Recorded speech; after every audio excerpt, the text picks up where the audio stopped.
Bonjour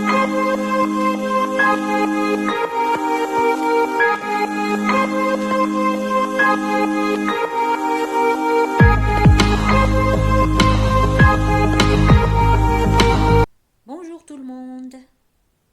Nous allons parler aujourd'hui, dans cette nouvelle vidéo, le nom et le déterminant.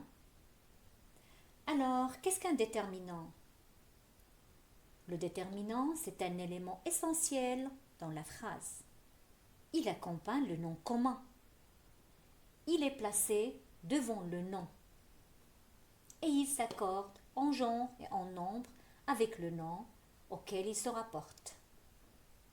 Exemple. Sorcière, c'est un nom commun féminin singulier. Alors, on l'introduit avec le déterminant féminin singulier la sorcière. Crapaud, c'est un nom masculin pluriel. Donc, on choisit ou bien on l'introduit avec le déterminant masculin pluriel les crapauds. Attention, parfois, on trouve que le nom commun peut être séparé par un adjectif. Exemple, la méchante sorcière. Méchante, c'est un adjectif qualificatif qui s'accorde avec la sorcière.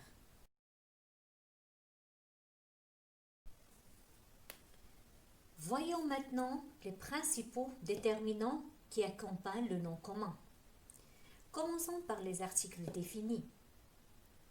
Alors, les articles définis sont le masculin singulier, la féminin singulier, les masculins ou féminin pluriel et l'apostrophe peut être féminin ou masculin.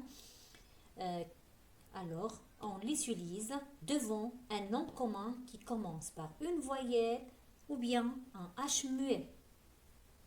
Les articles définis sont un, une, des. Exemple pour les articles définis, le serpent. C'est un nom masculin singulier. La vipère, féminin singulier.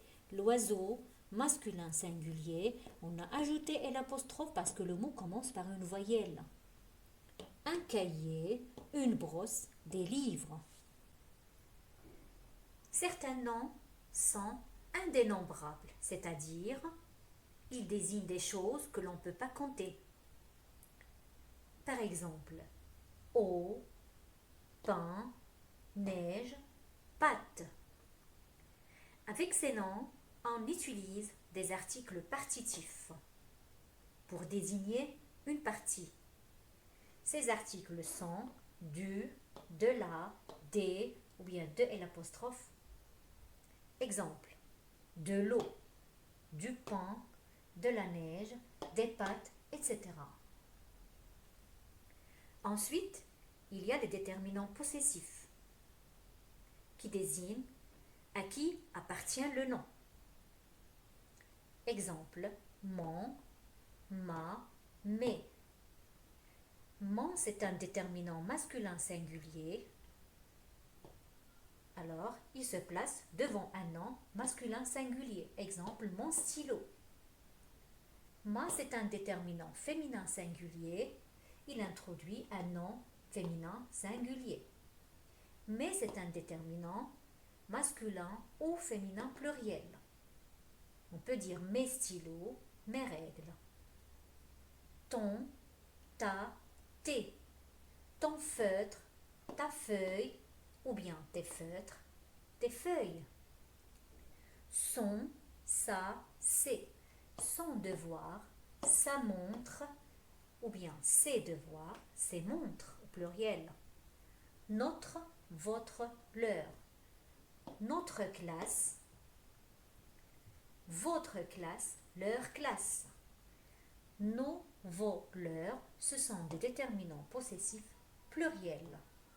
Ils se placent devant un nom pluriel. Nos classes, regardez, classe prend un S. Alors on choisit un déterminant possessif pluriel. Nos classes, ou bien vos classes, ou bien leur classe.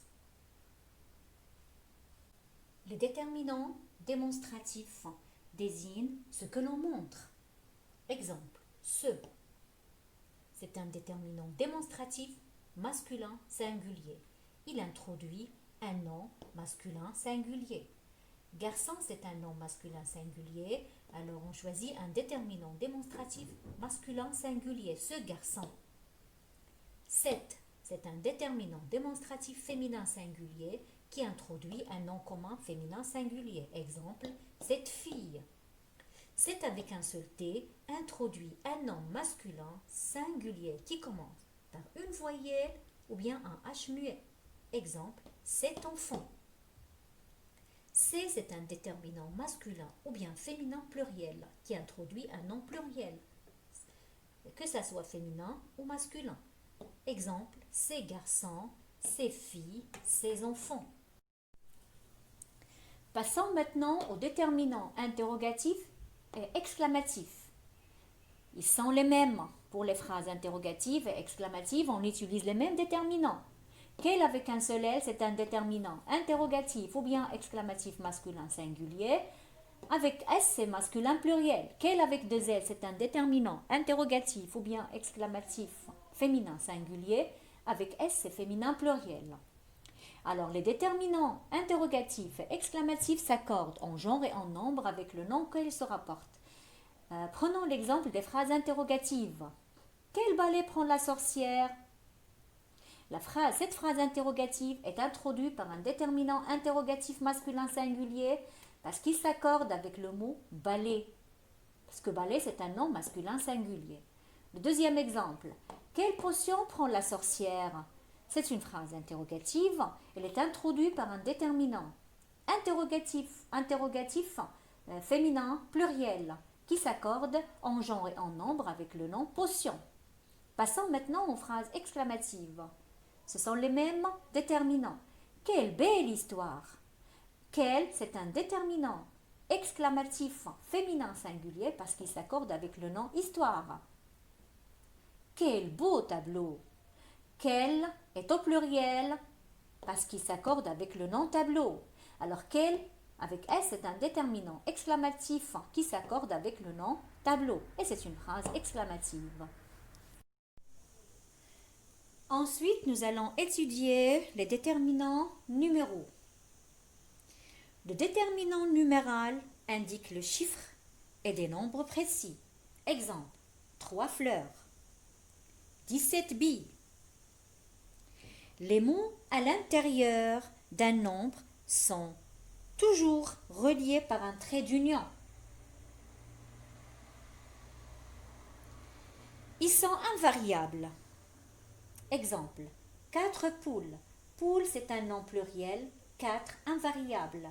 1000 hommes. Homme, c'est un nom pluriel, 1000 invariable. Attention pour le nombre 100 et 20. 100 et 20 ne s'accordent que si 100 multipliés et s'il n'y a pas d'autre numéral derrière eux. Par exemple, 300, 3 fois 100. 100 prend S parce qu'il est multiplié et il n'y a pas un autre nombre. Un autre exemple, 203, 2 fois 100 plus 3. Alors 100 ici est suivi d'un autre nombre. 203. 100 est invariable. La même chose pour le nombre 20. Exemple, 20 élèves, 80 gendarmes. Alors retenez bien, les déterminants numéraux sont tous invariables, y compris 1000. Seuls 20 et 100. Parfois, ils prennent S quand ils sont multipliés par un autre nombre entier. Et pour finir la leçon du nom et de déterminants, il nous reste les déterminants indéfinis. Alors, les déterminants indéfinis, appelés aussi adjectifs indéfinis, ils donnent peu d'informations sur le nom. Ils s'utilisent pour indiquer une quantité non chiffrée ou pour évoquer vaguement une personne, un animal ou une chose. Ils peuvent être formés avec un ou plusieurs mots. Parmi les déterminants indéfinis, il y a ceux qui expriment la quantité. Nul ou bien nul au féminin, aucun. Tous ces adjectifs ou bien ces déterminants indéfinis expriment la négation. Chaque et plusieurs. Alors chaque s'utilise toujours au singulier, plusieurs s'utilisent toujours au pluriel. Tout qui exprime la totalité, tout avec E c'est féminin, avec S c'est féminin pluriel. Quelques qui expriment une quantité bien sûr indéfinie. Et pour exprimer la ressemblance, on utilise tel, avec un seul L c'est masculin singulier, avec S c'est masculin pluriel. Tel avec deux L c'est féminin singulier, avec S c'est féminin pluriel. Et même, ou bien même au pluriel. Et pour exprimer la différence, on utilise autre au singulier ou bien autre au pluriel. Exemple pour quelques déterminants indéfinis. Il y en a quelques problèmes. On ne sait pas combien de problèmes on a, mais quelques, c'est indéfini. Bien sûr, quelques qui s'accordent avec problème qui est au pluriel. Je ne vois aucun chien par ici. Je vous ai dit déjà qu'aucun s'exprime en négation. Accompagné d'un petit mot de négation, c'est ne. Nulle poule ne vole dans le poulailler. Nul s'exprime dans une phrase négative accompagnée de ne. Tous les chiens aiment dormir. Tout exprime la totalité, ça veut dire tous les chiens. Il a la même voix que moi. La même, c'est un déterminant indéfini qui exprime la ressemblance. Ça veut dire on a toutes les deux la même voix. Chaque enfant prendra une couleur. Je vous ai dit que chaque s'utilise au singulier. Jamais chaque au pluriel. Alors, pour exprimer le contraire de chaque au pluriel, c'est plusieurs. Exemple, vous pouvez prendre plusieurs bonbons. Bonbon est au pluriel, on utilise plusieurs. Voilà, on est arrivé à la fin. J'espère que vous avez bien compris cette capsule de grammaire. Avant de vous quitter, n'oubliez pas d'aimer et de partager cette vidéo pour recevoir d'autres cours de français. Merci de votre attention et à la prochaine.